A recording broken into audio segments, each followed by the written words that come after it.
সন্ধ্যা ৭টা।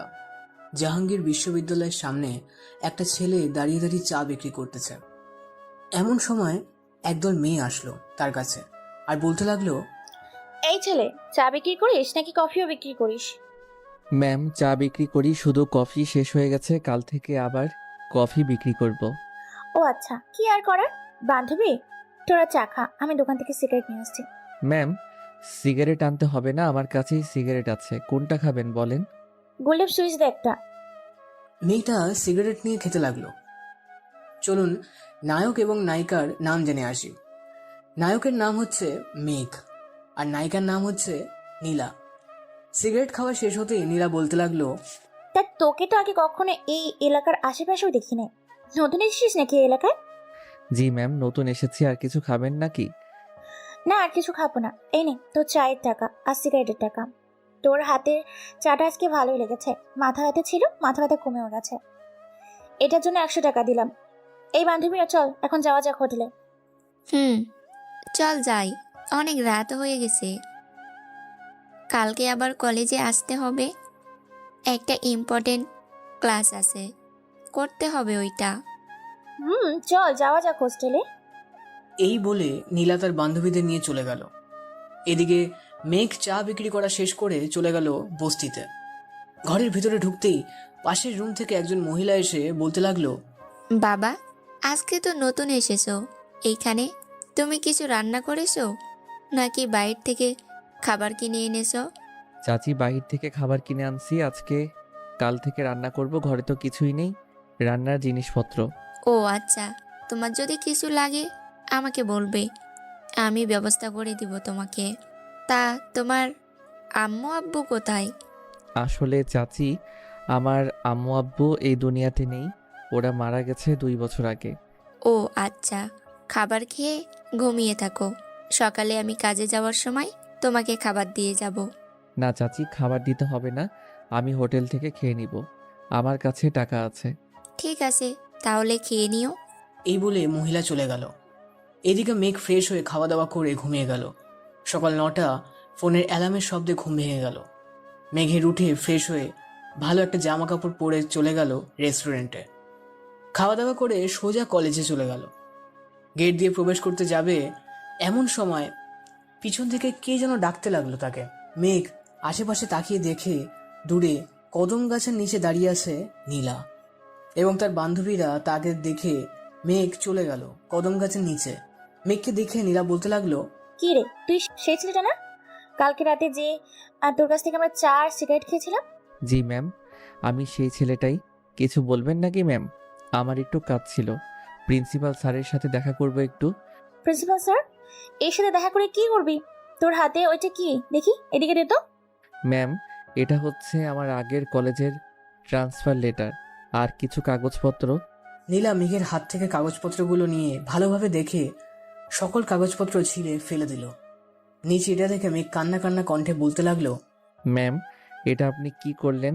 আমার কতদিনের স্বপ্ন আমি এই কলেজে ভর্তি হব, তা আপনি এইভাবে স্বপ্নটা ভেঙে ফেললেন। তোর ফকিরের বাচ্চা, খাইতে পারিস না আবার এসেছিস বড়লোক কলেজে পড়ার জন্য, তাই না? যে ভাগ এখান থেকে। চা বিক্রেতা, তুই কলেজের বাইরে চা বিক্রি করবি, লেখাপড়া করে তুই কি করবি? যতটুকু পড়েছিস এতটুকুতেই ভালো পড়েছিস, আর পড়ার দরকার নেই তোর। এই বলে নীলা মেঘের দুই গালে ঠাস ঠাস করে দুটা চড় মেরা দিল। এইদিকে মেঘ কান্না করতে করতে মাটি থেকে সকল কাগজপত্র উঠিয়ে যেই কলেজে গেট দিয়ে বের হয়ে যাবে এমন সময় একজন শিক্ষক বলতে লাগলো, এই ছেলে, এইদিকে আসো। কি হয়েছে তোমার? কান্না করতেছো কেন? আর তোমার হাতে এসব কিসের কাগজ? স্যার, আমি এই কলেজে ভর্তি হওয়ার জন্য অনলাইনে আবেদন করেছিলাম, ওনারা অ্যাকসেপ্ট করেছে।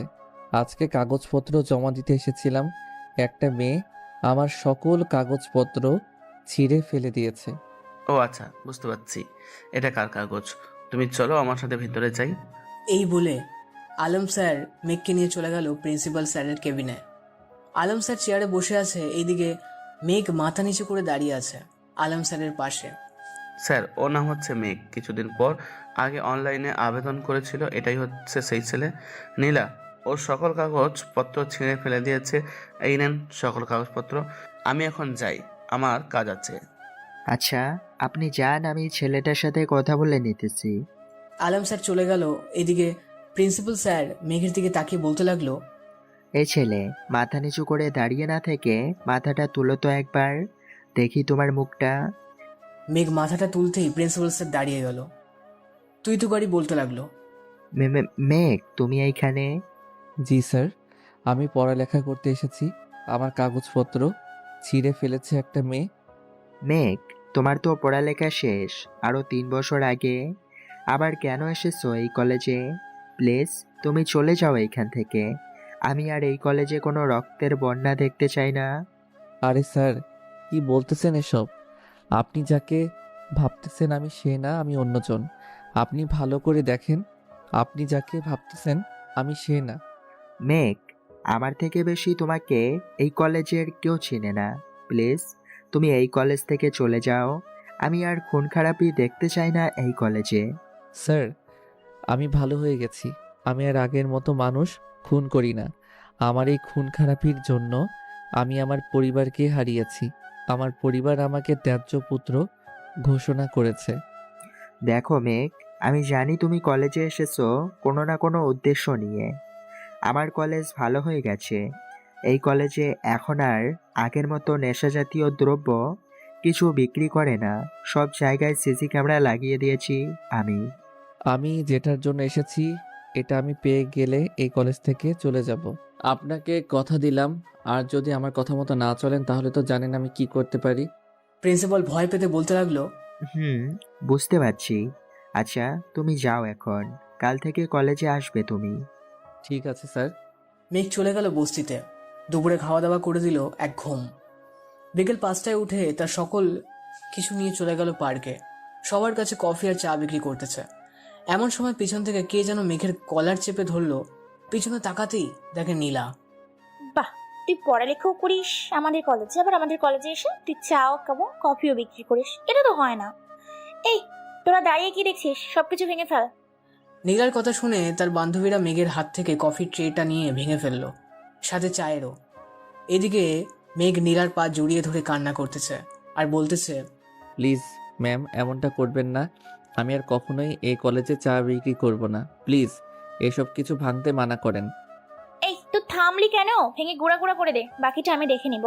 তোদের থামতে বলি নাই তো? বান্ধবী, সব ভাঙা শেষ, আর কোনো কিছু নেই, এখন কি করব? কি করবি মানে? ও শার্ট প্যান্ট খুলে হাতে ধরিয়ে দিয়ে এই পুরো কলেজ ক্যাম্পাসে ঘুরে, যাতে সব বুঝতে পারে আমাদের হাতে কত পাওয়ার আছে। এই ছেলে, ওঠ, উপরে আর পা ধরে বসে থাকতে হবে না। এই রাজু, সুমন, তোরা দাঁড়িয়ে কি দেখতেছিস? তোরা ছেলে হলে খুলবি নাকি? আমি খুলবো। আরে নীলা, ছাড় তো, ছোট লোকদের কেন তাদের সাথে কথা বলে খামোখা সময় নষ্ট করতেছিস বলতো? খামোখা সময় নষ্ট করতেছি?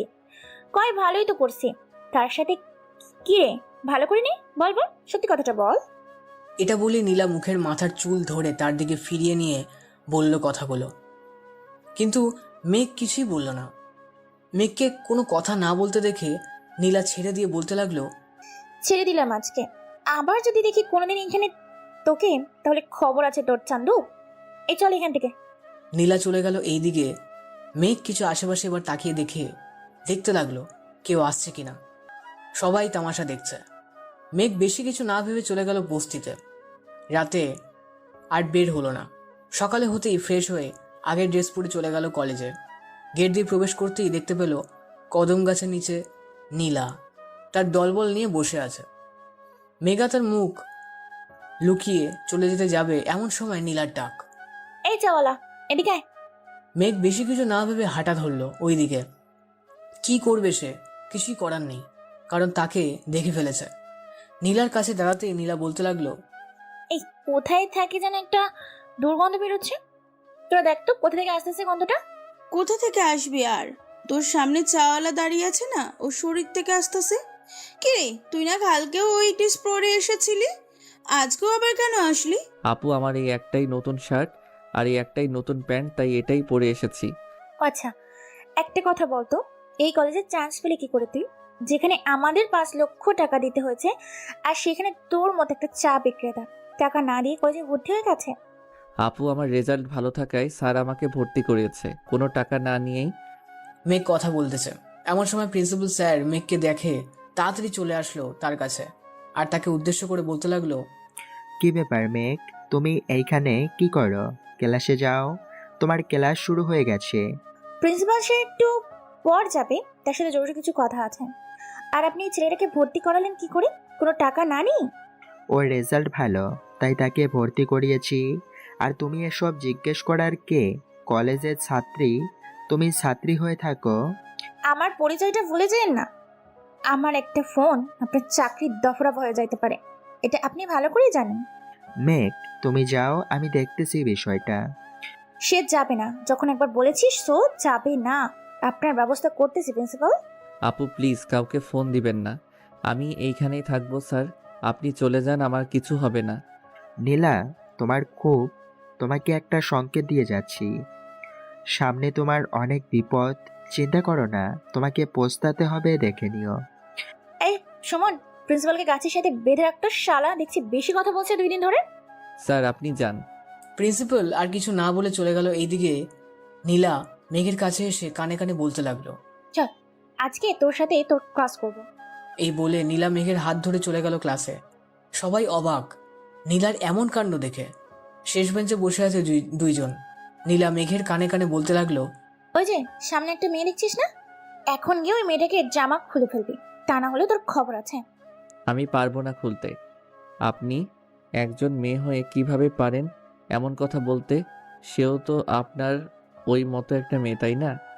আমার কথা শুনবি না তো কি শুনবি সেটা বল। শুনবো না আপনার কথা। কি করবেন আপনি? দেখ কি করি। এই বলে মেঘের শার্টের কলার ধরে এক টানে সবগুলো বোতাম ছিঁড়ে ফেলে দিল নীলা। যেই প্যান্ট ধরতে যাবে এমন সময় ক্লাসে প্রবেশ করলো আজাদ স্যার, যাকে দেখে সবাই ভয় পায়, এমনকি নীলাও ভয় পায়। ভয় পাওয়ার কারণও আছে, তাহলে শুনুন কি কারণ। 1 মাস আগের কথা, নীলা ক্লাসে বসে তার ফ্রেন্ডদের সাথে ড্রাগস নিচ্ছিল। এটা আজাদ স্যার দেখে ফেলে। পরে নীলার কাছে গিয়ে বলতে থাকে, কি হচ্ছে নীলা এইসব কলেজের ভিতরে? কি হচ্ছে দেখছেন না স্যার, আমরা ড্রাগস নিচ্ছি, আপনি নিবেন নাকি? নিব। একটু আমার সাথে বাইরে যেতে পারবে? কিছু কথা ছিল তোমার সাথে। চলেন স্যার, তাই যাই তাহলে। আজাদ স্যার নীলাকে নিয়ে চলে আসছে কলেজের মাঝখানে। পকেট থেকে একটা মেজ বের করে নীলার ওড়নায় ধরিয়ে দিল। এটা থেকে নীলা দৌড়াচ্ছে, কিন্তু তার ওড়নাটা হিজাব স্যারের সাথে আটকে আছে। এতে নীলা আরো ভয় পেয়ে যায়। 10 মিনিট দৌড়াদৌড়ি করার পর আজাদ স্যার নীলার ওড়না ধরে দিল এক টান। ওড়না খুলে গেল। নীলা হাঁপাতে হাঁপাতে বলতে লাগলো, স্যার আমি আপনার নামে বিচার দিব আব্বুর কাছে। এই কলেজ থেকে আপনাকে বের করে ছাড়বো আমি, আমার সাথে এমন করার কারণে। ঠাস ঠাস, আমাকে চিনিস? আমি কে? আমি আজাদ চৌধুরী। আমার ভালো দিকটা সবাই দেখেছিস গত 12 বছর, এখন সবাই দেখবি আমার খারাপ দিকটা। তুইও দেখতে পারবি নীলা। ঠাস ঠাস। এই বলে নীলার গালে 6টা চড় মেরে যেই আজাদ স্যার আবার চলে যেতে যাবে, এমন সময় নীলা পেছন থেকে বলে উঠল, আজকেই আমি আপনাকে এই কলেজ থেকে বের করব, আপনি যা ইচ্ছা করেন আমার সাথে। আমি এক্ষুনি আব্বুকে ফোন দিচ্ছি। নীলা ফোন দিল তার বাবাকে। কিছুক্ষণ রিং হতে নীলার বাবা সাজিদ চৌধুরী ফোনটা রিসিভ করে বলতে লাগলো, কি হয়েছে নীলামা, তুই কান্না করতেছিস কেন? আমাকে বল কি হয়েছে? কলেজে কেউ কিছু বলেছে নাকি? আব্বু, আজাদ স্যার আমার ওনার মধ্যে আগুন ধরিয়ে দিয়েছে, আর সারা মাঠ আমাকে দৌড়াতে হয়েছে। প্লিজ আব্বু, তুমি এক্ষুনি আসো কলেজে। আমি এক্ষুনি আসতেছি মা, তুই একটু অপেক্ষা কর। এই বলে সাজিদ ফোনটা রেখে দিল। সাজিদ হচ্ছে ক্যান্টনমেন্ট থানার ওসি। বেশ কিছুক্ষণ পর সাজিদ 4টে পুলিশের গাড়ি নিয়ে কলেজ গেট দিয়ে প্রবেশ করলো। মাঠের মাঝখানে দাঁড়িয়ে আছে নীলা এবং আজাদ। সাজিদ গাড়ি থেকে নেমে এসে আজাদ স্যারের কলার ধরে বলতে লাগলো, এই কুত্তার বাচ্চা, তোর কত বড় সাহস আমার মেয়ের ওড়নাতে আগুন লাগিয়ে পুরো কলেজে দৌড় পড়াস? আজকে তোকে জেলের ভিতরে নিয়ে এমন থেরাপি দিব, সারা জীবন মনে রাখবি। সাজিদ সাহেব, দয়া করে আমার শার্টের কলারটা ছেড়ে দিয়ে কথা বলেন, তা না হলে ওপর মহল থেকে ফোন চলে আসবে আপনার কাছে। আসুক দেখি তোর কোন বাপের ফোন দেয়। আগে বল, আমার মেয়ের ওড়নাতে আগুন লাগিয়ে দিয়েছিলি কেন? আগে আপনি শার্টের কলার থেকে হাত নামান, তা না হলে আপনার অবস্থা বুঝে ব্যবস্থা করতে পারবো আমিও। আজাদ স্যারের কথা শুনে নীলার আব্বু এখনো শার্টের কলার ছাড়ে নাই। আশেপাশে কলেজের সকল ছাত্রছাত্রী এসে জড়ো হয়ে গেছে মাঠে কি হচ্ছে দেখার জন্য। ছাড়বো না, এই তোমরা দাঁড়িয়ে কি দেখতেছো? ওর হাতে হ্যান্ডকাপ লাগিয়ে গাড়িতে ওঠাও। তাকে তো ডিম থেরাপি দিতে হবে থানায় নিয়ে। আগে আপনার ফোনটা রিসিভ করেন, আপনার পকেটে থাকা ফোনটা বাজতেছে। সাজিদ সাহেব কলার ছেড়ে দিয়ে পকেট থেকে ফোনটা বের করে দেখতে লাগলো কে ফোন দিয়েছে। ফোনের স্ক্রিনে তাকাতেই দেখতে পেল পুলিশের কর্নেল ফোন দিয়েছে। কানের কাছে নিতেই ওই পাশ থেকে জাজালো কণ্ঠে বলতে লাগলো, সাজিদ সাহেব, আপনাকে পুলিশের চাকরি থেকে বরখাস্ত করা হলো বিনা অপরাধে একজন সিআইডির হেডকে শার্টের কলার ধরার জন্য। আর আপনার মেয়ে কলেজে ড্রাগ সাপ্লাই করে, এটা সকল প্রমাণ আছে আমার কাছে। আপনি আপনার মেয়েকে কিছুই করেন নাই, এটার জন্য আপনাকে সাসপেন্ড করা হলো। স্যার আমার কথা শুনেন একটু প্লিজ। স্যার আমাকে বের করে দিবেন না প্লিজ স্যার। তোমাকে সাসপেন্ড করা হয়েছে 3 মাসের জন্য। এর মধ্যে যদি আমি কোনো খবর পাই তোমার মেয়ে এসব কাজ করতেছে, তখন একবারের জন্য সাসপেন্ড করে দিব। ঠিক আছে স্যার, রাখছি তাহলে এখন। এই বলে সাজিদ ফোনটা কেটে দিয়ে নীলার গালে ঠাস করে দুটো চড় মেরে বলতে লাগলো, তোর জন্য আজকে আমার চাকরিটা হারাতে হয়েছে। সরি আজাদ স্যার, আমার ভুল হয়ে গেছে, আমি বুঝতে পারি নাই, আমাকে মাফ করে দিবেন। আপনার ভুল আপনি বুঝতে পেরেছেন, এটাই অনেক। এখন আপনার মেয়েকে নিয়ে যেতে পারেন। যদি ভালোভাবে চলতে পারে তাহলে কলেজে পাঠাবেন, আর না হলে তো বুঝতেই পারছেন আপনার মেয়েকেও যাইতে হবে জেলে। এই বলে আজাদ স্যার চলে গেল। আজাদ স্যারকে এটার জন্যই নীলা এখন ভয় পায়। নীলাকে মেঘের পাশে বসতে দেখে আজাদ স্যার বলতে লাগলো, নীলা, এটা কি তোমার ক্লাস? এইখানে এসেছো কেন? না মানে স্যার, একটু মেঘের সাথে কথা ছিল তাই এসেছি। আমি এক্ষুনি চলে যাচ্ছি স্যার। এই বলে নীলা চলে গেল। এইদিকে মেঘ মাথা নিচু করে বসে আছে। আজাদ স্যার মেঘের কানের কাছে এসে বলতে লাগলো, মেঘ, তুমি যেই কাজের জন্য এসেছো ওই কাজ করে তুমি চলে যাও তাড়াতাড়ি। আমি যতদিন এই কলেজে আছি ততদিন কিছু হতে দেব না। স্যার, আপনি থাকলেও হবে আর না থাকলেও হবে, তাদের কাজ। মানে বুঝলাম না, বুঝিয়ে বলো কি বলতে চাও তুমি? সময় মতো আপনি জানতে পারবেন। এখন না হয় সেই কথা থাক, আবার কথা হবে পরে। এখন ক্লাস করান। আজাদ স্যার ক্লাস করেই চলে গেল। মেঘ কয়েকটা ক্লাস করে চলে আসলো বাইরে। গেট দিয়ে যে বাইরে বেরোতে যাবে এমন সময় কয়েকটা বাইকার মেঘকে চারিদিক থেকে ঘিরে ধরে আর মেঘের মাথায় গাঁটটা মারতে থাকে।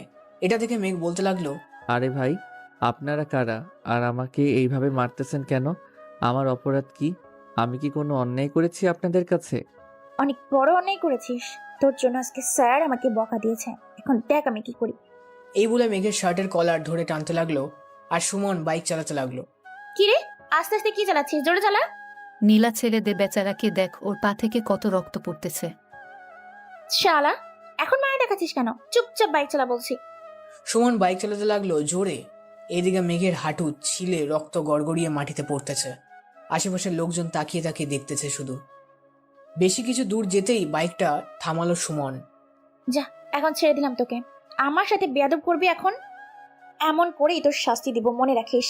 একটা কথা, আমি এই এলাকার ওসি মেয়ে, আমার পাওয়ার আছে। এই বলে নীলা বাইকে বসে সুমনকে নিয়ে চলে গেল। এই দিকে মেঘের পা থেকে গড়গড়িয়ে রক্ত পড়তেছে। কোনোভাবেই রক্ত পড়া বন্ধ হচ্ছে না। পাশ থেকে একটা ছেলে এসে বলতে লাগলো, আরে ভাই, আপনার পা থেকে তো রক্ত পড়তেছে, চলেন আপনাকে হাসপাতালে দিয়ে আসি। ধন্যবাদ ভাই বলার জন্য। এই রাজশাহী শহরে নতুন, আমি কেউ সাহায্য করতে আসে নাই, আপনি আইছেন। এই বলে মেঘ ছেলেটার দিকে তাকাতে দেখে তার লোক। ছেলেটাও মেঘকে দেখে চিনে ফেলে আর বলতে থাকে, ভাই আপনি রাজশাহী এসেছেন, আমাদেরকে বলবেন না? আর আপনার অবস্থা তো অনেক খারাপ, চলেন আপনাকে হাসপাতালে নিয়ে যাই। শাওন, আমাকে হাসপাতালে নিয়ে যাইতে হবে না, আমাকে বাসায় পৌঁছিয়ে দিয়ে আয়। সামনের বস্তিতে আমি থাকি, আর আমি এই রাজশাহী এসেছি, এটা কাউকে বলবি না। ভাই অলরেডি ওরা জেনে গেছে, আমি ওয়াকি টকি দিয়ে কথা বলছিলাম ওদের সাথে আর হাঁটছিলাম, ওরা চলে আসতেছে, ওই তো চলে এসছে। মেঘের সকল লোক চলে আসলো গাড়ি নিয়ে। এতগুলো গাড়ি দেখে আশেপাশের লোকজন এক নজরে তাকিয়ে আছে। এত দামি দামি গাড়ি। গাড়িগুলো মেঘের সামনে এসে থামতেই সব গাড়ি থেকে বডিগার্ডরা এসে মেঘকে চারপাশ থেকে ঘিরে ধরলো। আরে তাদের কি করে বোঝাবো বলতো? আমি তোদের বলেছিলাম না আসবি না তোরা, তাহলে আসলি কেন? ভাই আপনাকে এইভাবে রাস্তায় পড়ে থাকতে দেখতে কি আপনি এই পুরো বাংলাদেশের কিং, এটা যদি সবাই জানতো তাহলে আপনার পা ধুয়ে পানি খাইতো। এই তোরা ভাইকে গাড়িতে উঠিয়ে নে, হাসপাতালে যাইতে হবে এখনই। মেঘকে কোনো কথা না বলতে দিয়ে গাড়িতে উঠিয়ে নিয়ে চলে আসলো রাজশাহীর বড় একটা হাসপাতালে। ডাক্তার পা ব্যান্ডেজ করে দিয়ে বলতে লাগলো, আপনি অনেক বড় একটা বিপদ থেকে বেঁচে গেছেন। শুধু মাংসগুলো ছুলে গেছে, হাড্ডি তো কোনো আঘাত পাই নাই। ধন্যবাদ ডাক্তার আপনাকে। আর তোরা এখনই চলে যা এখান থেকে। কেউ দেখলে সমস্যা হবে। আমার সাথে তোদের কেউ দেখুক, এটা আমি চাই না। ভাই, আপনি এত বছর পর এই রাজশাহীতে এসছেন আর কালো জগৎ থেকে দূরে ছিলেন। আমরা জানি ভাই, সব কিছুই আপনি আবার আমাদের মাঝে ফিরে আসেন। আমি খুব শীঘ্রই ফিরে আসব। আমার মা বাবার মৃত্যুর প্রতিশোধ আমি নিব। আমি যেই দিন তোদের ফোন দিব ওই দিন তোরা আসবি। এর আগে আমার আশেপাশেও যাতে তোদেরকে না দেখি, মনে রাখিস কিন্তু। আচ্ছা ঠিক আছে ভাই, আপনি সুস্থ না হওয়া অবধি আপনি এই হাসপাতালে থাকবেন। আমাদের লোকেরা এসে খাবার দিয়ে যাবে নার্সের কাছে। আমি 3 দিন থাকবো এইখানে, এর বেশি থাকবো না। তোরা যা এখন। মেঘের সকল লোকেরা চলে গেল। এদিকে মেঘ শুয়ে শুয়ে ভাবতেছে নীলার কথা। সে গরিবদের উপর এত অত্যাচার করে, তাই তো কেউ কলেজে পড়তে পারে না। এইসব ভাবতে ভাবতে কখন ঘুমিয়ে গেছে খেয়াল নেই। রাতে নার্স মেঘকে খাইয়ে দিয়ে চলে গেল। বেশ কিছুক্ষণ পর নার্স আসলো, চেয়ারে বসতে বসতে বলতে লাগলো, আচ্ছা, আপনি কে? আর বাইরে মাফিয়ার লোক দাঁড়িয়ে আছে কেন দুজন? আবার আপনাকে খাবারও দিয়ে গেছে। আপনি কি ওদের দলের কেউ? আমি ওদের দলের কেউ না, আমি ওদের দলের লিডার। যাই হোক, আমার আসল পরিচয় আপনাকে বললাম, আপনি কাউকে বলবেন না আশা করি। আর বললে তো জানেন ওরা কি কাজ করে আপনার সাথে, ও তাই করবে ওরা। আমি ইচ্ছে করে কেন নিজের মৃত্যু ডেকে আনতে যাব? কেন বলেন? আমার দরকার নেই। আমি নার্স, এই কাজ করি মন দিয়ে। মেঘ নার্সের সাথে অনেকক্ষণ কথা বলল। কথা বলা শেষ হতেই ঘুমিয়ে গেল। দেখতে দেখতে কেটে গেল 2 দিন। এই 2 দিনে মেঘ অনেকটা সুস্থ হয়ে গেছে। সকালে খাবার খেয়ে বসে আছে এমন সময় ডাক্তার আসলো। মেঘ, এখন কেমন অবস্থা তোমার? আগের থেকে সুস্থ অনুভব করতেছো তো তুমি? ডাক্তার, আমি আজকে বাড়ি যেতে চাই, প্লিজ আমাকে রিলিজ দিয়ে দেন। এইখানে থাকতে একটু ভালো লাগে না। ভালো না লাগলে ও যে থাকতে হবে, কারণ তো বুঝতেই পারছো। তবে আমি বাধা দেব না, তুমি চাইলে চলে যাইতে পারো। আমি ওষুধ লিখে দেই। ঠিক আছে, আপনি ওষুধ লিখে দেন, আমি চলে যাব। ডাক্তার ওষুধ লিখে দিল। মেঘ আস্তে আস্তে নিচে নেমে ওষুধ নিয়ে নিল। একটা রিক্সা রেখে চলে গেল বস্তিতে। দেখতে দেখতে কেটে গেল আরো 6 দিন। আজকে মেঘ তার চা এবং কফি বিক্রি করতে যাবে, তাই সকল কিছু রেডি করতেছে। রেডি করে চলে আসলো কলেজ ক্যাম্পাসে। সকলকে কফি দিতেছে এমন সময় পিছন থেকে কে যেন শার্টের কলার ধরলো। মেঘ পিছনে তাকাতেই দেখতে পেল নীলা। নীলাও অবাক হয়ে তাকিয়ে আছে মেঘের দিকে, কারণ মেঘকে যেই অবস্থা করেছে সে ভাবছিল 1 মাস ঘরে পড়ে থাকবে। কিরে, তোর তো দেখি শরীরে অনেক তেজ। এইভাবে রাস্তার মধ্যে তোর হাঁটু ছিলিয়ে দিলাম, 10 দিনও হয় নাই, সুস্থ হয়ে আবার এসেছিস এইখানে চা বিক্রি করতে? প্লিজ আপু, আমাকে মারবেন না। আমি অনেক অসুস্থ, হাঁটুর ব্যথা এখনো করে। আমি চা কফি বিক্রি করতে আসলাম না, ওইলে আইসি শুধু ওষুধ কেনার টাকা জমাইতে। ওহো, আমার তো মনেই ছিল না। তুই তো গরিব এতিম ছেলে, টাকা কই পাবি তুই? এই নে, এখানে 1000 টাকা আছে, আমাকে ভালো করে একটা কফি বানিয়ে দে। একটা কফির দাম দিলাম 1000 টাকা। আর ভাবিস না ভিক্ষি দিয়েছি। মেঘ আর কিছু না বলে কফি বানিয়ে দিয়ে চলে গেল অন্যদিকে। বেশ কিছুক্ষণ পর চা বিক্রি করা শেষ হতেই যেই ফিরে আসতে যাবে এমন সময় পিছন থেকে কে যেন মেঘের মাথায় সজোরে বাড়ি মারল। পিছনে তাকিয়ে দেখে নীলা। মাথার হাত দিয়ে বুঝতে পারলো মাথা থেকে রক্ত পড়তেছে। মেঘ কান্না কান্না করতে করতে বলতে লাগলো, আপু আমাকে কেন মারেন বারবার? আমার মতো এতিমের উপর কি একটুও দয়া হয় না আপনার? আমি তো কাজ করে নিজের খরচ চালাই, তাই বলে আমাকে মারবেন? মার্সির জন্যই একটা কারণে তুই কলেজ থেকে চলে যা, আর তাহলে তোকে কিছুই করবো না। বল কবে যাবি? আর তো কয়েকটা মাস রয়েছে, বছর শেষ হোক, এরপর যাই প্লিজ আপু। ঠিক আছে, তবে আমার সব কথা যদি মানতে পারিস তাহলে তোর কিছুই করবো না। কি করতে হবে বলেন, আমি সব করতে রাজি আছি। কালকে কলেজে আসিস বলবো। এখন যাই আমি, দেখা হচ্ছে কালকে। আর মাথায় ব্যান্ডেজ করে নিস, না হলে আরো রক্ত পড়বে মাথা থেকে। এনে টাকা। এই বলে নীলা টাকা দিয়ে চলে গেল। এইদিকে মেঘ পাশের একটা হাসপাতালে এসে মাথায় ব্যান্ডেজ করে চলে গেল বাসায়। পরের দিন সকালে মেঘ ঘুম থেকে উঠে ফ্রেশ হয়ে নতুন একটা শার্ট আর প্যান্ট পরে চলে গেল কলেজে। গিয়ে দেখে সবাই দাঁড়িয়ে আছে কলেজ মাঠে। মেঘ যেতেই নীলার ডাক। এই কোথায় যাচ্ছিস? এদিকে আয়। কি বলছিলাম কালকে? কোথাও যাই নাই, আপনার কাছেই আসছিলাম। বলেন কি করতে হবে এখন? শার্ট আর প্যান্ট খুলে সারা কলেজ একবার ঘুরপাক দিয়ে আয়। যদি দিতে পারিস তাহলে তোকে এই কলেজে রাখবো, আর না পারলে রাখবো না। প্লিজ আপু, এটা ছাড়া অন্য একটা কাজ দেন, আমি করতে রাজি আছি। প্লিজ আপু। তাহলে এক কাজ কর, ওই যে কলেজ গেট দিয়ে নীল ড্রেস পরা একটা মেয়ে আসছে, তার সাথে কি লিপ কিস করতে হবে। যদি পারিস তাহলে লেখাপড়া করতে পারবি। ঠিক আছে আপু, আমি রাজি। এই বলে মেঘ মেয়েটার সামনে চলে আসলে মেয়েটা মেঘকে দেখে অনেকটাই অবাক হয়। আর অবাক হবেই না কেন, মেঘ হচ্ছে মেয়েটার বন্ধু।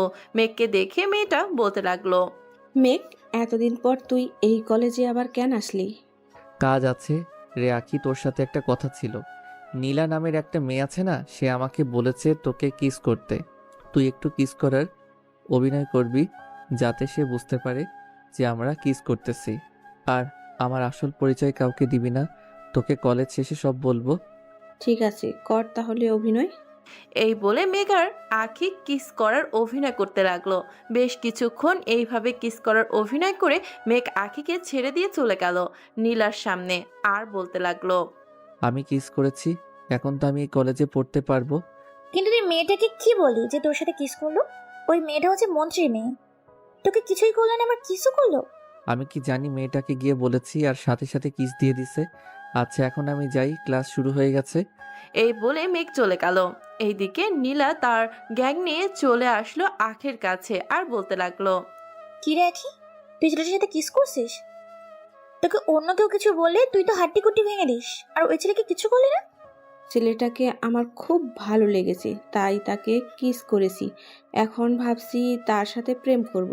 যেহেতু আমার বান্ধবীদের কাছ থেকে শুনেছি ছেলেটা এতিম, তার সাথে রিলেশন করলে ভালোই হবে।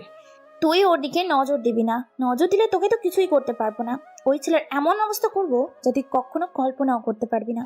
দেখা যাবে, আমি থাকতে তুই মেঘের কি করিস, তাকে ছুতেও পারবি না, এই বলে দিলাম। নীলা রাগে ফুসফুস করতে করতে চলে গেল কদম গাছের নিচে।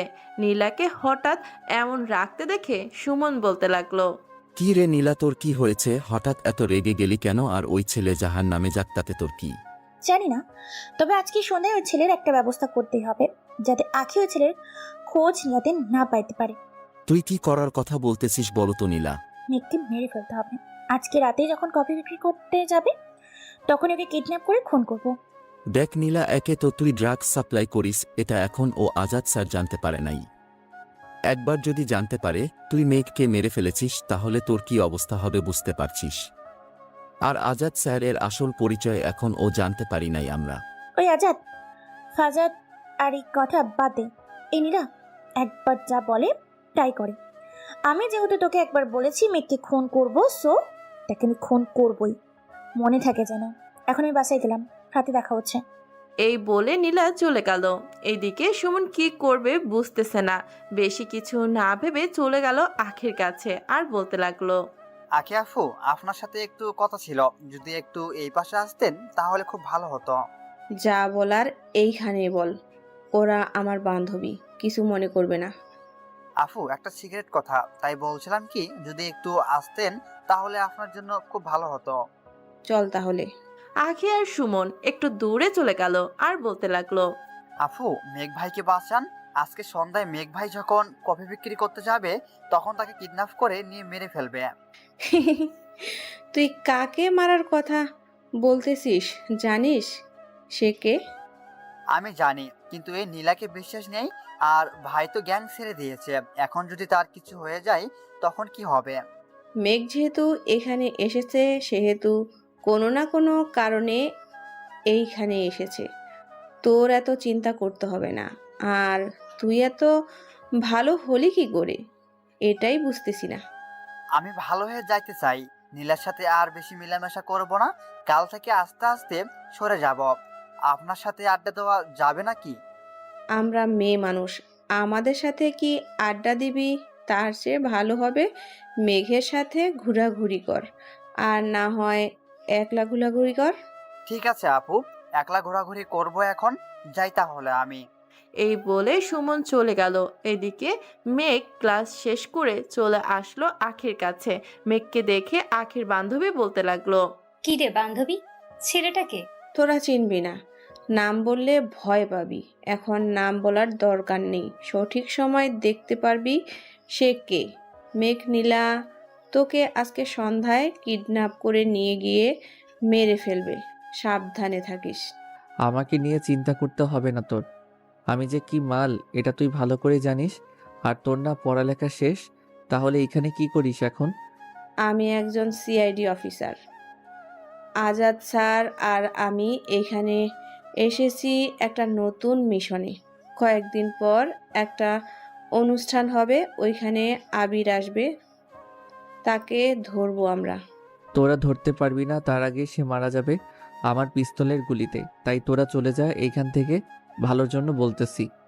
মেঘ, সে তোর বাবা মা কে শুধু খুন করে নাই, সে আমার এবং আজাদ স্যারের স্ত্রী এবং তার স্ত্রীর পেটের 4 মাসের সন্তানকে মেরে ফেলেছে। তাকে আমরা মারবো না কি করে হয়? আমি সব জানি। আমি একটা প্ল্যান করেছি। তুই কালকে আজাদ স্যারকে নিয়ে বস্তিতে চলে আসবি, 109 নাম্বার রুমে। আমি থাকি ওইখানে, পরে স্যারের সাথে বাকিটা আমি প্ল্যান করে নিব। ঠিক আছে, এখন যা, আর সাবধানে থাকিস নীলার হাত থেকে। মেঘ চলে গেল বাসায়। বিকালে চলে গেল কফির কাপ আনতে বাজারে। কফির কাপ নিয়ে আসতে যাবে এমন সময় নীলাকে দেখতে পেল একটা ছেলের কাছ থেকে ব্যাগ থেকে কি যেন নিতেছে। এটা দেখে মেঘ কিছু বলল না, চলে আসলো ওইখান থেকে বাসায়। সন্ধ্যায় চলে গেল কলেজ ক্যাম্পাসে। এদিকে নীলা সব ব্যবস্থা করে রেখেছে, সাথে সুমনও আছে। মেঘকে দেখে নীলা বলতে লাগলো, মেঘ, তুমি একটু ওপাশে আসো তো, আমার সকল বান্ধবীরা আছে, তাদের কফি দিবে, তুমি নিজে হাতে চলো। চলেন তাহলে যাই। নীলা মেঘকে নিয়ে চলে আসলো অন্য পাশে। এসে দেখে কেউ নেই। এটা দেখে মেঘ বলতে লাগলো, এইখানে তো কেউ নেই, তাহলে আমাকে নিয়ে আসলেন কেন এখানে? নিয়ে এসেছি তোকে কিডন্যাপ করবো আর মেরে ফেলবো। আজকে তোকে সুমন কয় রে, তুই বাইরে আয়। সুমন বাহিরে এসে মেঘের মুখে রুমাল চেপে ধরতেই সাথে সাথে অজ্ঞান হয়ে গেল মেঘ। নীলা আর সুমন মেঘকে একটা বস্তায় ভরে নিয়ে চলে গেল গাড়িতে। এখন কোথায় নিয়ে যাব তোকে নীলা? নিয়ে যা উত্তরপাড়ার ময়লা আবর্জনায় ফেলে এটাকে আরো কিছুটা সামনে নিয়ে যা, জঙ্গলের ধারে। সুমন গাড়ি চালিয়ে চলে আসলো নীলার দেওয়া লোকেশনে। মেঘকে নামিয়ে নীলা মেঘের পেটে ছুরি ঢুকাতেই সাথে সাথে রক্ত পড়তে লাগলো। আজকে মেঘের পেটটা অনেক ফুলা কেন? ফুলা এটা আপনারা জানতে পারবেন, গল্পের সাথেই থাকেন। রক্ত পড়া দেখে নীলার শরীর শিউরে ওঠে আর বলতে থাকে, সুমন, মেঘকে মেরে ফেলে আয়, আমি গাড়িতে গিয়ে বসছি, মাথা ব্যথা করছে খুব। ঠিক আছে, গিয়ে বস, আমি আসতেছি। এই বলে নীলা চলে গেল। এইদিকে সুমন তার পকেট থেকে পানিটা বের করে মেঘের মুখে ছিটে দিতে লাগলো। মেঘের জ্ঞান ফিরে আসলো। মেঘকে দেখে বলতে লাগলো, ভাই, আপনি আমার সাথে আসেন, আমাদের গাড়ি করে আপনাকে আপনার জায়গায় পৌঁছে দিয়ে আসবো। তুই চলে যা, আমি যেতে পারবো একা একা। একা একা এত রাতে যাইতে হবে না, আপনি চলেন আমার সাথে। সুমন মেঘকে আস্তে আস্তে নিয়ে চলে আসলো গাড়ির পেছনে। ডিকিটা খুলতেই গাড়ির পেছন থেকে নীলা বলতে লাগলো, গাড়ির পেছনে কে রে? আমি নীলা, কেরোসিন নিতে আইছি, মেঘকে ফুরিয়ে ফেলি, যাতে তার অস্তিত্ব কেউ খুঁজে না পায় আর কখনো। ভালো কথা বলেছিস, যা আগুন ধরিয়ে দিয়ে দাঁড়িয়ে আয়, আমার অনেক মাথা ব্যথা করছে। সুমন আগুন ধরিয়ে দিয়ে চলে আসলো গাড়িতে। এইদিকে মেঘ ডিকির ভেতরে বসে শুয়ে আছে। বেশ কিছুক্ষণ পর গাড়ি চলে আসলো কলেজের সামনে। হঠাৎ গাড়িটা থেমে যাওয়াতে নীলা বলতে লাগলো, কি রে সুমন, গাড়ি থামালি কেন, কি হয়েছে? পিছনের চাকা পাঞ্চার হয়ে গেছে, তুই শুয়ে থাক, আমি খুলে লাগাইতেছি। আচ্ছা যা, তাড়াতাড়ি কর। সুমন গাড়ির ডিক্কি খুলতেই মেঘ বেরিয়ে আসলো। সুমনকে ধন্যবাদ দিয়ে চলে গেল মেঘ। এইদিকে সুমন কিছুক্ষণ বাইরে দাঁড়িয়ে থেকে আবারও ড্রাইভ করে চলে আসলো নীলাদের বাসায়। এদিকে মেঘ তার রুমে শুয়ে আছে। এমন সময় বাহির থেকে কে যেন ডাকতে লাগলো। দরজা খুলতে দেখতে পেল আখি আর আজাদ স্যার দাঁড়িয়ে আছে। ভিতরে আসেন স্যার। আর এত রাতে আপনারা এখানে? আপনাদের তো বলেছিলাম সকালে আসতে। মনা সায় দিল না, তাই চলে আসলাম। নীলানা তোমাকে মারতে নিয়েছিল, সেইখান থেকে এখন আসলে? চলে আইসি একটু আগে, সুমন আমাকে নামিয়ে দিয়ে গেছে। ও আচ্ছা, তা আবিরকে মারার কি প্ল্যান করলে তুমি? আমাকেও বলো একটু। স্যার এইখানে শুধু আবির না, এইখানে আরও 2টা গ্যাং আছে, যাদেরকে ধরলে আমরা আরও কিছু গ্যাংস্টারদের খবর পাবো। যেটা তোমার কাছে ভালো হবে ওইটাই করব আমরা। আমার স্ত্রী এবং নবজাত শিশুকে হত্যা করেছে, তাকে তো আমি ছাড়বো না। স্যার একটা কথা বলি আপনাকে, আমি জানি আপনি বিশ্বাস করবেন না এই কথাটা, তবে বলতেই হচ্ছে। কি কথা বলো আমাকে। আরিয়া ভাবি মারা যায় নাই, এখনও ওনাকে আমি রেখে এসেছি আমার বাংলো বাড়িতে। মানে কি বলছো এসব? আমি তো কিছুই বুঝতেছি না তোমার কথা। আরিয়া মারা যায়নি মানে? আমি তাকে নিজ হাতে খবর দিয়েছি। কবর তো দিয়েছেন, কিন্তু উনি মারা যায় নাই। আপনারা কবর দেওয়ার পর আমরা সবাই চলে আসি। পরে আমার মনে পড়ে কবরের পাশে গাছের নিচে ব্যাগ রেখে এসেছি। ওইটা আনতে যাওয়ার পর তখন ভাবির চিৎকার আর কান্নার শব্দ পাই। পরে আমি কিছুক্ষণ ওইখানে দাঁড়িয়ে থাকি, কিন্তু তখনও চিৎকার আসছিল। পরে আমি সাগরকে ফোন দিয়ে বলি কোদাল নিয়ে আসতে। কবর খোঁড়ার পর দেখি ভাবি কান্না করতেছে। পরে ওনাকে তাড়াতাড়ি উঠিয়ে নিয়ে হাসপাতালে চলে যাই। আমার যতটুকু মনে আছে আমি আরিয়াকে পোস্টমর্টম করাই নাই, তবে এটা কি করে সম্ভব? আরিয়া বাঁচলো কিভাবে? ডাক্তাররা তো ভালোভাবে চেক করেছিল, তখন ওরা মৃত বলেছে। আল্লাহ চাইলেই সব সম্ভব। তবে একটা কথা ভাবি আর কোনোদিন মা হতে পারবে না, তাই আমাকে বলেছে ওনার কথা না বলতে। তবুও আপনাকে বলে দিয়েছি। সে মা হতে পারবে না তো কি হয়েছে? আমি তো তাকে খুব ভালোবাসি। আমি এখনো তাকে ছাড়া অন্য কাউকে বিয়ে করতে পারবো না, সে জানে এটা। আচ্ছা, মিশন শেষ হলে নিয়ে যাব। আর আমি কয়েকদিন কলেজে যাব না, একেবারে 7 দিন পর এমন গেট আপে যাব, সবাই ক্রাশ খাবে। তা তো খাবেই। আচ্ছা, আরিয়ানের নাম্বারটা দে, আমি কথা বলবো আরিয়ানের সাথে। ভাবি কি কথা বলবে তোদের সাথে? তুই দে, আমি দেখতেছি কথা বলে। মেঘ আরিয়ার নাম্বারটা দিয়ে দিল আখিকে। সকালে ফোন দিতেই ও পাশ থেকে আরিয়া ফোনটা রিসিভ করে। আজাদ এবং আখির অনেক কথা হয়। দেখতে দেখতে কেটে যায় 60টি দিন। আজকে মেঘ তার রাজশাহী নিজ বাংলো বাড়িতে আছে। সকালে ফ্রেশ হয়ে নাস্তা করে BMW কার নিয়ে চলে গেল কলেজে। গেট দিয়ে প্রবেশ করতেই সবাই হাঁ হয়ে তাকিয়ে আছে। এত দামি গাড়ি নিয়ে কে প্রবেশ করতেছে? কলেজের সবাই অধিক আগ্রহ নিয়ে গাড়ির দরজার দিকে তাকিয়ে আছে, কে নামবে ভেতর থেকে। বেশ কিছুক্ষণ পর মেঘ নেমে আসলো। মেঘকে দেখে নীলা দৌড়ে চলে আসলো মেঘের কাছে।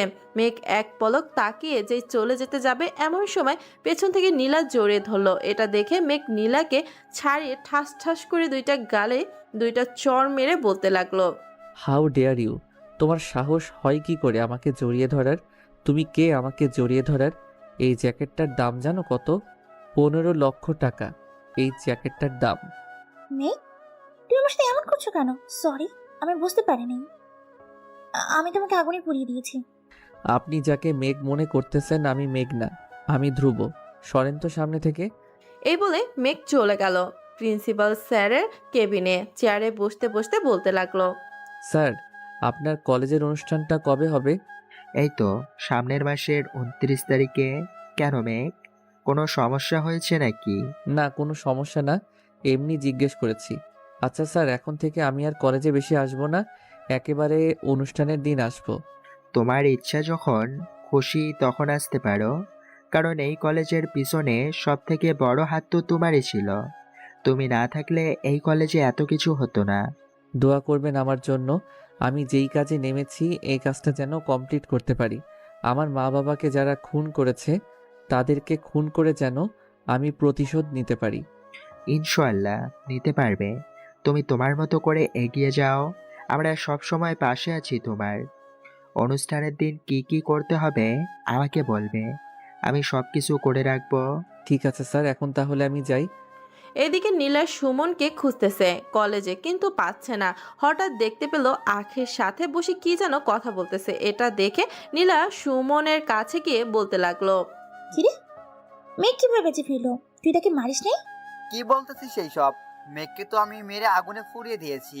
তোর সামনে এখন তুই বলতেছিস আমি মেঘকে মারি নাই? তাহলে মেঘ ফিরে কি করে আসলো আবার? মানে তোরা দুজনই মেঘকে মেরে ফেলেছিস?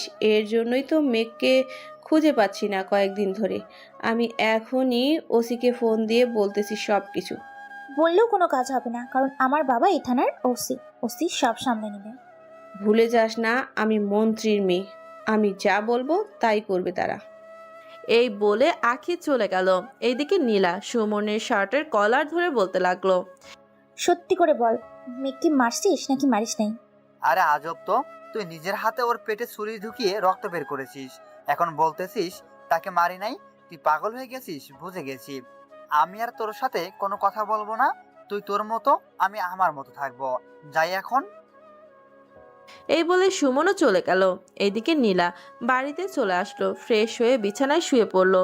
সে কিছুতেই ভাবতে পারছে না মেঘ বেঁচে আছে কি করে। এসব ভাবতে ভাবতে কখন যে ঘুমিয়ে গেছে খেয়ালই নেই। ঘুম ভাঙলো বিকাল 5টায়। উঠে চলে গেল নিচে, গিয়ে দেখে তার আব্বু বসে বসে টিভি দেখতেছে। এমন সময় টিভিতে দেখাতে লাগলো ওই দিনে যে নীলা মেঘকে মেরেছিল, ওই ঘটনাটা, যে ওইখানে একজন লোক মারা গেছে, কেউ চিনতে পারছে না তাকে। এটা দেখে নীলা শিওর হয়, মনে মনে বলতে লাগে, মেঘ তো মরে গেছে, তাহলে এই ছেলেটা কে? খেয়াল আমি কিছুই ভাবতে পারছি না, প্লিজ আপনি সহায় হন। এসব ভাবতে ভাবতে গাড়ি নিয়ে চলে আসলো পার্কে। এসে দেখে একটা ছেলে চা বিক্রি করতেছে। তাকে দেখে তার সামনে গিয়ে দেখি এটা মেঘ না, অন্য ছেলে। তাকে দেখে বলতে লাগলো, 1 কাপ চা কফি দাও, মাথাটা অনেক ব্যথা করছে। নীলাকে কফি দিয়ে দিল। এই দিকে নীলা বসে বসে কফি খাচ্ছে। বেশ কিছুক্ষণ পর আখি এবং মেঘ আসলো ক্যাম্পাসের ভেতরে। তাদের দুজনকে দেখে নীলা লুকিয়ে পড়ল। এদিকে মেঘ আর আখি আগে থেকেই দেখে ফেলেছে যে নীলা আছে এইখানে, তাই তারা নীলার বসার জায়গায় বসে পড়ল আর বলতে লাগলো, প্লিজ আমাকে ছেড়ে চলে যাইও না, আমি তোমাকে ছাড়া বাঁচতে পারবো না আখি। তুমি আমার জীবন, তুমি আমার সব কিছু। আমিও তোমাকে কখনো ছেড়ে যাব না প্রিয়। আচ্ছা ধ্রুব, চলো কফি খেয়ে আসি, কফি শপ থেকে এইখানে ভালো লাগতেছে না। যান, চলো যাই। মেঘ আখিকে নিয়ে চলে গেল কফি শপের দিকে। মেঘদের পিছু পিছু নীলাও চলে গেল ওই কফি শপে। বেশ কিছুক্ষণ দুজন মিলে আড্ডা দিল। রাতে চলে আসলো বাসায়। দেখতে দেখতে কেটে গেল 1টি মাস, আর মাত্র রয়েছে 29 দিন। এসব ভাবতেছে মেঘ। এমন সময় ফোনটা বেজে উঠল। তার কলটা রিসিভ করতেই ওপাশ থেকে বলতে লাগলো, ভাই, আরিফ তো বাংলাদেশে আসতেছে কালকে, কিসের যেন একটা অনুষ্ঠান আছে, সেটা দেখতে আসবে। এখন কি করব? কিছুই করা লাগবে না, সময় মতো ঠিক কাজ করতে দিব, তোরা চিন্তা করিস না। তোরা শুধু দেখবি আর জ্বলবি। এই বলে মেঘ ফোনটা কেটে দিল। বেশ কিছুক্ষণ পর আজাদ স্যারের ফোন কল। মেঘ অনুষ্ঠানে ডেট পাল্টে দিয়েছে, এই শুক্রবারে হচ্ছে অনুষ্ঠান। তোমরা যা যা রেডি করতে থাকো। চিন্তা করবেন না, সব রেডি করে রাখতেছি। এখন এক কাজ করেন, কলেজটা আমি যেইভাবে বলবো এইভাবে সাজাতে, আর যদি না পারেন তাহলে বলেন, আমি করে আসি। তোমাকে করতে হবে না, আমি আমার মতো সাজিয়েছি। এখন তুমি সেই ছাদের ওপরে যাও না কেন, ওই ছাদ থেকে দেখতে পারবে। ঠিক আছে, আমিও তাহলে সাহায্য করব। এখন রাখছি তাহলে, কালকে দেখা হবে, বাই, আল্লাহ হাফেজ। এই বলে মেঘ ফোনটা কেটে দিয়ে ঘুমে গেল। চলুন দেখে আসি নীলা কি করতেছে তার বাসায়। নীলা সোফায় বসে আছে তার বাবার পাশে। নীলার মন খারাপ দেখে তার বাবা সাজিদ বলতে লাগলো, কি হয়েছে নীলা? কলেজে কোনো সমস্যা হয়েছে নাকি? মন খারাপ করে বসে আছিস যে? আপু, আমি অনেক বড় একটা অপরাধ করে ফেলেছি, এখন একটা ভুলের মাসুলও দিব, কিছুই বুঝছি না। প্লিজ আপু, তুমি কিছু একটা করো। কি হয়েছে আমাকে বল তো, আগে শুনি, এরপর না হয় একটা কিছু ব্যবস্থা করা যাবে। আপু, আমি একটা ছেলেকে আগুনে পুড়িয়ে মেরে ফেলেছি 2 মাস আগে। মানে তুই কি বলতে চাইছিস? তুই একজনকে খুন করেছিস? আর কাকেই খুন করেছিস? আমাদের কলেজেই পড়তো ছেলেটা, এতিম, তার বাবা মা নেই, চা কফি বিক্রি করে রোজগার চলতো। ওই মন্ত্রী মেয়ে আখির জন্য আমি তাকে খুন করেছি। কোন মন্ত্রীর কথা বলতেছিস বলতো? আমাদের দেশে যে কয়েকটা মন্ত্রী আছে তাদের তো সব ছেলে মেয়ে ছোট ছোট, আর আখি নামে তো কোনো মন্ত্রীর মেয়ে নেই। আছে আব্বু, সজল চৌধুরীর মেয়ে আখি চৌধুরী। তোর হয়তো ভুল হচ্ছে, সজলের আজ পর্যন্ত কোনো সন্তান হয় নাই, সেইখানে তার মেয়ে আসবে কোথায় থেকে বুঝলাম না। মানে কি বলছো? সজল চৌধুরীর মেয়ে নাই? তাহলে আমাদের কলেজে আখি তার পরিচয় দেয় কেন কলেজে? আচ্ছা, কালকে আমার অফিস ছুটি আছে, আমাকে নিয়ে যাস তো, দেখে আসবো নে সজলের মেয়েকে। আমার জানা মতে সজলের কোনো মেয়ে বা ছেলে নেই। আর একটা কথা মা, তুই এই সব হিরোইন, মদ, গাঁজা বিক্রি করা ছেড়ে দে, তোর জন্য আমার চাকরিটা টানা হেঁচড়া লেগে যায়। ঠিক আছে। আম, আব্বু, আমি কয়েকদিন পর আমাদের বস আসবে, তখন বসের সাথে কথা বলে ছেড়ে দিব। এখন আমি ঘুরতে চাই। নীলা চলে গেল। এইদিকে সাজিদ বসে বসে টিভি দেখতে লাগলো। সকাল 10টা। মেঘের ঘুম ভাঙলো ফারদিনের ডাকে। ভাই আজকে কলেজে যাবেন না নাকি? এখন না, আরো পরে যাব। তা তুই এত সকালে ঘুম থেকে উঠে গেলি যে? আমি তো প্রতিদিনই এই সময় উঠি, আপনি এখনো ওঠেন নাই, তাই আপনাকে ডাকতে এসেছি। আচ্ছা, রেডি হয়ে নে, তোকে নিয়ে কলেজে যাব। আর একটা কথা, খোঁজ খবর লাগা। আরিফ কোথায় আছে এখন, তার সকল খোঁজ খবর চাই আমি। ঠিক আছে ভাই, সময় মতো পেয়ে যাবেন খবর। এখন উঠে ফ্রেশ হয়ে খাবার খেয়ে নেন।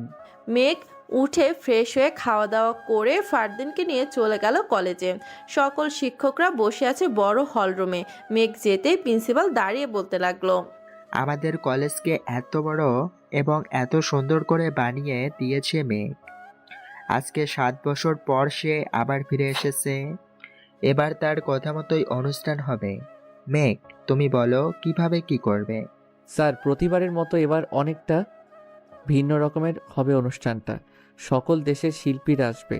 আরও যা যা করা লাগে আমি আর আজাদ স্যার এবং বাকি কয়েকজন স্টুডেন্ট মিলে করব। আর বিশেষ অতিথি কে থাকবে? বিখ্যাত businessman Amir Chowdhury, Chowdhury group of কোম্পানির মালিক। তিনি প্রধান অতিথি থাকবে। কেন, কোনো সমস্যা হয়েছে?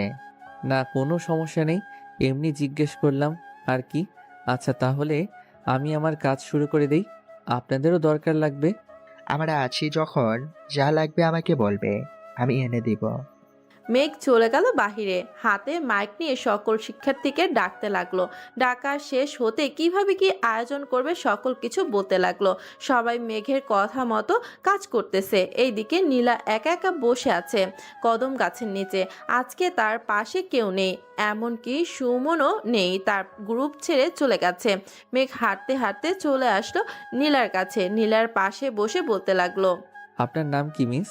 নীলা পাশ ফিরে দেখে মেঘ তার পাশে এসে বসেছে। এটা দেখে কিছুটা খুশি হলো। নীলা আর বলতে লাগলো, আমার নাম হচ্ছে সামিয়া আক্তার নীলা। সবাই আমাকে নীলা বলেই চেনে। তাই কিছু বলবেন নাকি? বলার জন্যই তো এসেছি। আপনি আমাকে সাহায্য করতে পারবেন কলেজ সাজানোর কাজে? পারবো। কি করতে হবে বলেন, আমি করে দিচ্ছি। বেশি কিছু করতে হবে না, ডেকোরেশনের ভালো লোকদের খবর দেন আর বলবেন যে এই কলেজে সকল শিল্পীরা আসবে, তাদের জন্য বড় করে স্টেজ বানাতে হবে। ঠিক আছে, কাজ হয়ে যাবে, চিন্তা নেই। আচ্ছা, আমরা কি বন্ধু হতে পারি? পারি, বাট কিছু সময়ের জন্য। কিছু সময়ের জন্য মানে? বুঝলাম না, কি বলতে চাইছেন আপনি? এটা আপনার না বুঝলেও চলবে। আচ্ছা, এখন বাই, পরে কথা হবে আপনার সাথে। এখন যাই আমি। এই বলে মেঘ চলে আসলো আজাদ স্যারের কেবিনে। এইদিকে নীলা মেঘের কথা ভাবতেছে কিছু সময়ের জন্য, মানে বুঝলো না এটা। এমন সময় তার ফোনটা বাজতে লাগলো। ব্যাগ থেকে ফোনটা বের করে দেখে তার বস ফোন দিয়েছে। কলটা রিসিভ করতে ওপাশ থেকে বলতে লাগলো, নীলা, তুমি এখন কোথায় আছো? স্যার, আমি তো এখন কলেজে আছি। কেন, কোনো দরকার নাকি? আর আপনি চলে এসেছেন? আমি চলে এসেছি। এখন তুমি আমার সাথে দেখা করতে পারবে 5 স্টার রেস্টুরেন্টে? জি স্যার, পারবো। আপনি লোকেশন পাঠিয়ে দিন, আমি আসছি এক্ষুনি। ঠিক আছে, পাঠিয়ে দিতেছি। তুমি সোজা 312 নম্বর কেবিনে আসবে, আমি ওই রুমে থাকবো। ঠিক আছে স্যার। নীলা ফোনটা কেটে দিল। 2 মিনিটের মধ্যে হোয়াটসঅ্যাপে একটা লোকেশন পাঠিয়ে দিল নীলা। ও চলে গেল রেস্টুরেন্টে। 312 নাম্বার কেবিনে প্রবেশ করতেই আরিফ বলতে লাগলো, বসো এখানে, তোমার সাথে আজকে অনেক কথা আছে। তা কি খাবে তুমি? আমি কিছু খাবো না স্যার। কি কথা বলেন? আবার আমাকে যাইতে হবে কলেজে। আপনি আসবেন বলেই আমাদের কলেজ থেকে ঠিক করেছে সকল দেশের শিল্পীদের আনবে। ও আচ্ছা, তা তুমি তো আগের থেকে অনেক সেক্সি হয়ে গেছো। তোমাকে দেখি তো মন চাইতেছে। মানে কি বলছেন স্যার এসব আপনি? বুঝো না আমি কি চাইতেছি? জানিমান। এই বলে আরিফ নীলার বুকের উপর যে হাত দিতে যাবে, এমন সময় নীলা ঠাস ঠাস করে আরিফের 2 গালে 2টা চড় মেরে বলতে লাগলো, তোর সাথে কাজ করে আমার জীবনটাই নষ্ট করে ফেলেছি। ভাবিস না তুই এটা তোর কাজের জন্য দিয়েছি, এটা দিয়েছি। এখন এই কাজটা করতে যাচ্ছিলি এটার জন্য। আমি আর তোর কোনো কাজ করব না, বাই। আর আজ থেকে আমাকে ফোনও দিবি না। এই বলে নীলা চলে যেতে যাবে। এমন সময় আরিফ নীলার হাত ধরে তার বুকের কাছে টেনে নিয়ে জড়িয়ে ধরতে যাবে। এমন সময় নীলা তার হাতের কাছে ফুলদানি দিয়ে সজোরে মারল আরিফের মাথার বাড়ির সাথে সাথে আরিফ নীলাকে ছেড়ে দিল। শোন, আমি নীলা চৌধুরী। আমার ভালো মনটা দেখেছিস, খারাপ মনটা দেখিস নাই। আমি কি করতে পারি আর না পারি তোর কোনো ধারণা নেই, বলে দিলাম। এটা বলেই নীলা চলে গেল বাহিরে। এদিকে আরিফের মাথা থেকে রক্ত বেরোচ্ছে। ভাবতেই অবাক লাগে, ওসির মেয়ের শরীরে এত শক্তি কোথা থেকে আসে। নীলা চলে গেল তার বাসায়। দেখতে দেখতে কেটে গেল আরও 7টি দিন। কলেজটা অনেক সুন্দর ভালো সাজিয়েছে। একবার দেখলে মনে হবে এটা কোনো কলেজ না, এটা হচ্ছে ফুলের বাগান। বাহ মেঘ, অনেক সুন্দর হয়েছে সাজানো। আচ্ছা, আরিয়াকে একটু আনতে পারবে? তাকে কতদিন হয়ে গেছে দেখি না। আর তো 2টা দিন আছি আমরা এখানে, 2 দিন অপেক্ষা করেন। এতদিন যখন করতে পারছেন। আর একটা কথা, এই নেন ব্লুটুথ, সব সময় কানে লাগিয়ে রাখবেন আর আপনার চুল দিয়ে এমনভাবে ঢেকে রাখবেন যাতে বোঝা না যায়। আর আমি গুলি করব সামনের বিল্ডিং থেকে। ঠিক আছে, তাহলে আমি রাস্তাটাও সোজা করে দিয়ে রাখি যাতে কেউ আমনে আসে না। কেউ সামনে আসবে না সেই ব্যবস্থাও করতেছি। ওই যে দেখেন কি নিয়ে আসতেছে, 2 পাশ দিয়ে বেড়া দিয়ে দিব যাতে কেউ না যাইতে পারে ওইখানে। মেঘ, তাকে এখানে মারলে তো আমার ইচ্ছা পূরণ হবে না। তার চাইতে চলো তাকে কিডন্যাপ করে নিয়ে যায়, বাকিটা পরে দেখা যাবে। তা ঠিক বলেছেন। আচ্ছা ঠিক আছে, আমি ব্যবস্থা করব। অনুষ্ঠান কখন শুরু হবে, আজকে নাকি কালকে? কালকে শুরু হবে। মেঘ আর আজাদ কথা বলতেছে, এমন সময় কলেজ গেট দিয়ে কয়েকটা পুলিশের গাড়ি ভেতরে আসতে লাগলো। এটা দেখে মেঘ বলতে লাগলো, কি ব্যাপার স্যার, আপনি তাদের খবর দিয়েছেন নাকি এখানে আসার জন্য? আমি খবর দিতে যাব কেন? হয়তো নীলার সাথে দেখা করতে এসেছে তার বাবা। চলো তো গিয়ে দেখে আসি কি হয়েছে। এই বলে মেঘ আর আজাদ চলে গেল ওইখানে। নীলার সাথে আখিও দাঁড়িয়ে আছে। তাদের কাছে যেতেই নীলার আব্বু বলতে লাগলো, এই মেয়ে, তোমার কত বড় সাহস, তুমি মন্ত্রীর মেয়ের পরিচয় দাও নিজেকে। এটার জন্য জানো তোমার জেল হতে পারে। একদম চুপ সাদিদ সাহেব, আপনাকে কালকে দেখে নিব আমি। আর আপনি গিয়ে মন্ত্রীর কাছে জিজ্ঞাসা করতে পারেন আমি কে। আর জিজ্ঞাসা করবেন কিভাবে? তাকে তো মেরে ফেলেছেন আপনি, তার সকল প্রমাণ আছে আমার কাছে। কি বলতেছো এইসব? আমি মারছি, এটার কি প্রমাণ আছে তোমার কাছে? এই দেখেন প্রমাণ। সাজিদ আখির হাত থেকে ফোনটা কেড়ে নিয়ে তার পকেটে ঢুকিয়ে নিল আর আখির মাথার চুলের মুঠি ধরে গাড়ির দিকে নিয়ে যাইতেছে। এমন সময় পেছন থেকে মেঘ সাজিদের শার্টের কলার ধরে দাঁড়িয়ে আছে। পেছনে ফিরে মেঘকে দেখে আখিকে সাথে সাথে ছেড়ে দিয়ে মেঘের পা ধরে বলতে লাগলো, ভাই, আপনি এখানে কি করেন? প্লিজ ভাই, আমার ভুল হয়ে গেছে, আমাকে মাফ করে দেন। আমি আর কখনোই মেয়েদের গায়ে হাত তুলব না। সাজিদ, তুই তুলবি না তো কে তুলবে? যা ধরে নিলাম, হাত তুলবি না। ধর্ষণ তো করবি তাই না? তোর ঘরে একটা মেয়ে আছে, তোর সামনে যদি তোর মেয়েকে ধর্ষণ করি তখন কেমন লাগবে? মেঘের মুখে এই কথা শুনে পেছন থেকে নীলা যেই মেঘের শার্টের কলার ধরতে যাবে, এমন সময় মেঘ নীলার গালে কষে 2টা চড় মেরে বলতে থাকে, এই মেয়ে, তুই নিজেকে অনেক বড় মনে করিস তাই না? তোর বাবা ওসি বলে, দেখবি তোর বাবার কুকর্ম। এই দেখ তোর বাবার কুকর্ম। একটা বাবার সামনে তোর বাবা একটা মেয়েকে ধর্ষণ করেছে, তাও আবার 15 বছরের বাচ্চা মেয়েকে। কতই না ছটফট করেছে ওই মেয়েটা। এখন যদি তোকে সবার সামনে ধর্ষণ করি কি করবি তুই? প্লিজ ভাই, আমার মেয়েকে কিছু করবেন না। আমার মেয়ের কোনো অপরাধ নেই। যা করেছি আমি করেছি। আমাকে যত পারেন শাস্তি দেন, আমি মাথা পেতে নেব। তোমাকে তো দিবই। এখন সবার সামনে তোর মেয়েকে ধর্ষণ করব আমি, দেখ তুই চোখ মেলে। এই বলে মেঘ একটানে নীলার শরীর থেকে ওড়নাটা টান দিয়ে নিয়ে নিল। নীলা মেঘকে বাধাও দিচ্ছে না। বাধা দিয়ে কি করবে? তার বাবা যে কাজ করেছে এটার ফল তো তাকে ভোগ করতে হবে। মেঘ এইখানে কিছু করলো না। আখিকে উদ্দেশ্য করে বলতে লাগলো, আখি নীলাকে নিয়ে যা, তোর সাথে কালকে রাতে তাকে ধর্ষণ করব, তাও তার বাবার সামনে। আজাদ স্যার চলেন এখন। সবাই দাঁড়িয়ে দাঁড়িয়ে এই দৃশ্য দেখতেছে, কিন্তু কেউ কিছু বলছে না। বলবেই বা কেন? নীলা এমনিতে অহংকারী, তাকে কিছু বললে আবার কখন কি করে বসে কে জানে। আখি নীলাকে নিয়ে চলে গেল তাদের বাসায়। দরজা খুলে ভেতরে ঢুকলো 2জন। নীলা একবার বাড়িটার দিকে তাকিয়ে দেখলো, অনেক সুন্দর একটা বাড়ি। ভিতরে যেতেই দেখতে পেল আখির আব্বু আম্মুর ছবি। নীলাকে উদ্দেশ্য করে আখি বলতে লাগলো, জানো নীলা, আমি ছিলাম এই বাড়ির রাজকন্যা। এক কথায় বলতে গেলে আমি রানীর মতো ছিলাম এই বাড়িতে। আমার আব্বু ছিল মন্ত্রী, যাকে তোমার বাবা মেরে ফেলেছে ক্রস ফায়ার করে। আর মামলায় বলেছে শত্রুদের হাত থেকে বাঁচতে গিয়ে মরে গেছে গুলি খেয়ে। আমার আম্মু তো আগেই দূর আকাশে চলে গেছে। আমার আব্বুকেও তোমার বাবা মেরে ফেলেছে। আমার এই দুনিয়াতে একমাত্র মেঘ ছাড়া অন্য কেউ নেই। একমাত্র সেই আমাকে বুঝে, অন্য কেউ বুঝে না। আচ্ছা, ধ্রুবই কি ওই মেয়ে? ধ্রুবই মেঘ। চিন্তা করো না, সে তোমাকে কিছুই করবে না। তবে আমার জানা মতে তার যদি ভিতরে তোমার উপর রাগ থেকে থাকে তাহলে যা বলছে তাই করবে। করুক, আমি বাধা দিব না। আমার আব্বু তো কত মেয়েকে ধর্ষণ করেছে, তারা তো ছটফট করেছে বাঁচার জন্য। আমিও না হয় ছটফট করব। দুজন দুপুরের খাবার খেয়ে নিল। পরের দিন অনুষ্ঠান শুরু হয়ে গেল। সবাই চলে এসেছে, আরিফও চলে এসেছে। বেশ কিছুক্ষণ পর আরিফ মেয়েকে উদ্দেশ্য করে বলতে লাগলো, এই ছেলে, ওয়াশরুমটা কোন দিকে, চলো তো, আমাকে দেখিয়ে দিবে। চলেন। আরিফকে নিয়ে মেঘ চলে গেল 3 তলায়। ওয়াশরুম শেষ করে বাহিরে আসতেই আরিফের নাকে রুমাল ধরে অজ্ঞান করে ফেলল মেঘ। আজাদ না আখি ও মেঘ পেছনের গেট দিয়ে আরিফকে নিয়ে চলে গেল আখিদের বাসায়। আকি ওসি এসেছে নাকি? এসেছে, ভেতরে আছে। মেঘ সবাইকে নিয়ে ভেতরে চলে গেল। আরিফকে একটা চেয়ারের সাথে বেঁধে তার জ্ঞান ফিরালো। মুখে পানি ছিটিয়ে জ্ঞান ফিরতেই মেঘ বলতে লাগলো, কিরে আরিফ গাঙ্গুলি ওরফে নেহাল গাঙ্গুলি? তুই আমার নাম জানলি কি করে? তুই কে, সত্যি করে বলতো। আমি হচ্ছি সেই লোক যাকে তুই মারার চেষ্টা করেছিলি কিন্তু পারিস নাই। পরে 7 বছর লুকিয়েছিলি বাহিরের দেশে।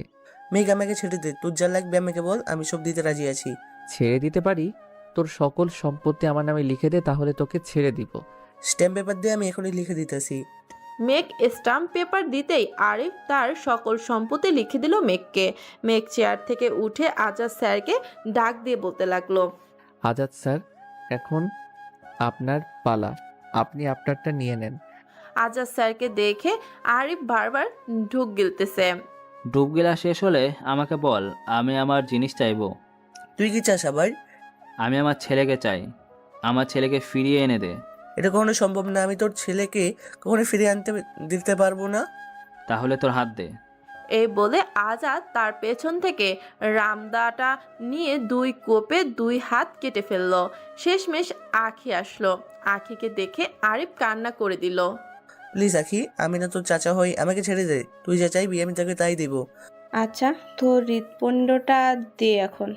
আমি পারবো না এটা দিতে, প্লিজ আমাকে হসপিটালে নিয়ে চল, আমার হাত থেকে অনেক রক্ত পড়তেছে, প্লিজ। আগে তোর ফিটপ্রিন্ট বের করে নেই, এরপর না হয় নিয়ে যাওয়ার চিন্তা করব। এই বলে আখি আরিফের 2 পা কেটে দিল। এই বলে আখি আরিফের 2 পা কেটে ফেলল। বুকের ভেতর থেকে হৃৎপিণ্ডটা বের করে নিল। সাথে সাথে আরিফও খানের মারা গেল। এইদিকে পাশের ঘর থেকে সাজিত ও নীলা সবকিছু দেখতেছে। আজকে 3 জন মানুষ খেকো প্রাণী হয়ে গেছে। এইদিকে মেঘ চলে আসলো নীলার কাছে, একটা একটা করে কাপড় খুলতে লাগলো। এদিকে সাজিদ সাহেব মেঘের পা ধরে বলতেছে, প্লিজ মেঘ, আমার মেয়ের এত বড় সর্বনাশ করো না।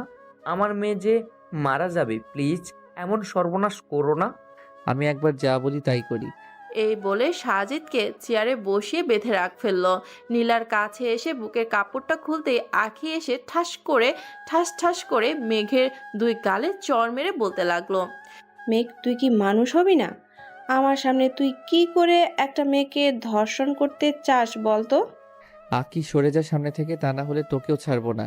আমার সাথে কর, আমি কিছুই বলবো না। নীলাকে ছেড়ে দে। নীলা, তুমি তোমার জামাটা পরে তোমার আব্বুকে নিয়ে চলে যাও বাসায়। আখি আপু, ওনাকে ওনার কাজ করতে দাও। আমি ওনাকে ভালোবাসি, ওনার যা ইচ্ছা করতে পারে, আমি কিছুই বলবো না। আমি থাকতে কখনই না, এসব হতে দিব না। মেঘ আর কিছু না বলে চলে গেল পাশের রুমে। তার ব্যাগ থেকে মদের বোতলটা বের করে খেতে লাগলো।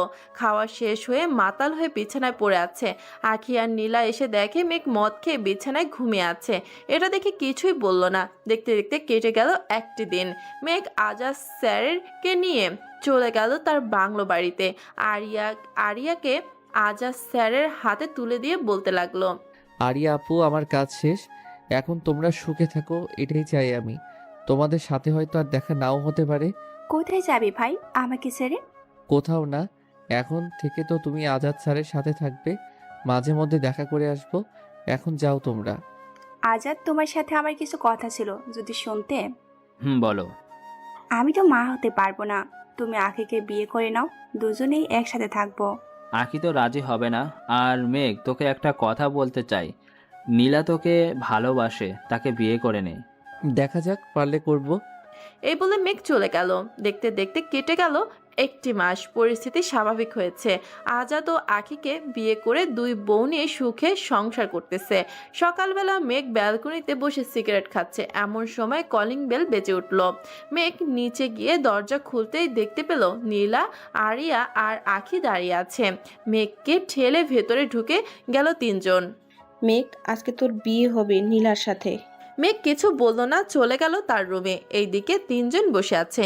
মেঘের এমন অবস্থা দেখে আখি বলতে লাগলো, নীলা, এখন যাও, আমার ফ্রেন্ডকে খুশি করে এইখানে নিয়ে আসো। ঠিক আছে। নীলা চলে গেল মেঘের রুমে। দরজাটা লাগিয়ে দিয়ে মেঘের কুলে এসে বসে পড়ল। এদিকে মেঘ সিগারেট খাচ্ছে দেখে সিগারেটটা ফেলে দিল, আর নীলার ঠোঁট জোড়া মেঘের ঠোঁটের সাথে চেপে ধরল। মেঘ কোনো রেসপন্স করছে না দেখে নীলা মেঘের ঠোঁটে জোরে কামড় বসিয়ে দিল। মেঘ ও আস্তে আস্তে রেসপন্স করতে লাগলো। বেশ কিছুক্ষণে এইভাবেই দুজন থাকার পর নীলা ছেড়ে দিয়ে বলতে লাগলো, চলো নিচে যাই, এখন ওরা বসে আছে। তুমি যাও, আমি ফ্রেশ হয়ে আসতেছি। মেঘ ফ্রেশ হয়ে চলে গেল নিচে। সবার সাথে বসে আড্ডা দিতে লাগলো। রাতে আজাদ ও সাজিদ আর তার স্ত্রী আসলো। খাওয়া দাওয়া শেষ করে কাজী ডেকে মেঘ ও নীলার বিয়েটা পড়িয়ে দিল। এদিকে আখি এবং আরিয়া নীলাকে সাজিয়ে দিয়েছে। আজাদ এবং মেঘ চলে আসলো ছাদে। মেঘ, তুমি কি খুশি হও নাই এই বিয়েতে? খুশি হয়েছি, তবে নীলাকে কষ্ট দিতে চাইছিলাম, দেই নাই, মেয়ে মানুষ বলে। সে তোমার সাথে যা করেছে, একটু কষ্ট দেওয়া দরকার ছিল। তবে চিন্তা নেই, বাসর রাতে দিয়ে দিও, যাতে বিছানা থেকে 3 দিন না উঠতে পারে। আজাদের কথা শুনে দুজন হাসতে লাগলো। বেশ কিছুক্ষণ পর আরিয়া এবং আখি এসে মেঘকে নিয়ে চলে গেল তার রুমে। মেঘকে ঘরের ভিতর ঢুকিয়ে দিয়ে বাহির থেকে দরজা লাগিয়ে দিল। মেঘ খাটের কাছে যেতে নীলা এসে পা ধরে সালাম করলো। নীলাকে উঠিয়ে মেঘ তার বুকের সাথে চেপে ধরলো। বেশ কিছুক্ষণ এইভাবে থাকার পর দুজন দুজনকে ছেড়ে নামাজ আদায় করে নিল। খাটের উপর বসে আছে দুজন।